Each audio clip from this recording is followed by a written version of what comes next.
পাওয়ার পরের ফিলিংস তো আমার মনে হয় যে কারোরই ভালো লাগবে না। হঠাৎ পরিমণির প্রশংসায় পঞ্চমুখ শরীফুল রাজ, তবে কি আবারও এক হতে চলেছেন রাজ ও পরিমণি? হ্যাঁ ভিউয়ার্স, রাজ্য একদিন তার মাকে নিয়ে প্রাউড ফিল করবে, এমনটাই জানালেন শরীফুল রাজ।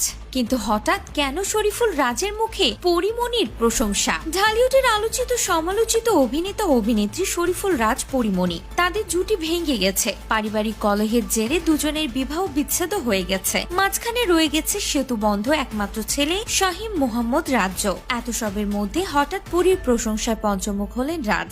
সম্প্রতি এক টেলিভিশন সাক্ষাৎকারে অভিনেতা বলেন, অনেক মায়েদের পরীর থেকে অনেক কিছু শেখার আছে। ও যেভাবে আমার ছেলেকে আদর যত্ন করে, তাতে রাজ্য একদিন তার মাকে নিয়ে অবশ্যই প্রাউড ফিল করবে। তিনি আরো বলেন, আমার ছেলে এখন অনেক ছোট, সে আমার জীবনে গুরুত্বপূর্ণ একজন। আমার কাছে মনে হয় ও ঠিকঠাক ভালো একটা জায়গায় আছে। আমি চাইবো ও যেভাবে আছে আরো ভালো থাক।